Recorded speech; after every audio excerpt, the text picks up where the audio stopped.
పిచ్చోళ్ళు రావడప్పుడు కొద్దిగా జాగ్రత్తగా సైడ్కి వెళ్ళి ఎదురుగా బయట పెట్టాలి. కానీ పిచ్చోడి చేత రాయి ఉందనుకో ఇంకో కొద్దిగా జాగ్రత్త ఉంటాం. ఎందుకంటే వాడు ఇక్కడ రాయిస్తుంటాడు, ఇక్కడ తగ్గుతాడు, లేకపోతే మిగతా ఎదుగురా బాధ అన్నట్టు పిచ్చోడి చేతిలో రాయి ఉంటే చాలా జాగ్రత్తగా ఉంటాం. కానీ ఇలా పిచ్చోడి చేతిలో రాయి లేదు, పిచ్చోడి చేతిలో రాష్ట్రం ఉంది. నిజంగా చెప్తాను, బాధగా చెప్తా ఉన్నాను. ఒక పిచ్చోడి చేతిలో రాష్ట్రం ఉంది. ఎందుకంటున్నా అంటే ఈ మాట, ఎన్నికల ముందు అభయహస్తం పేరిట అడ్డమైన హామీలు ఇచ్చి నోటికొచ్చిన చెత్తవాగుడు వాగి ప్రతి వర్గాన్ని దగా చేసి, అసలు దాని పేరు అభయహస్తం మేనిఫెస్టో కాదు, అది ఈ శతాబ్దపు అతిపెద్ద మోసం.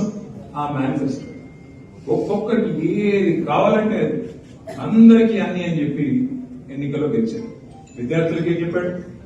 10వ తరగతి పాస్ అయితే 10,000, 12వ తరగతి పాస్ అయితే 15,000, డిగ్రీ పాస్ అయితే 25,000, పీజీ పాస్ అయితే 1,00,000, పిహెచ్డి పాస్ అయితే 5 లక్షలు.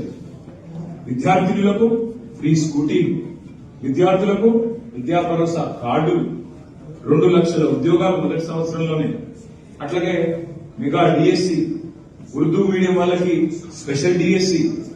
ఎన్ని మాటలు!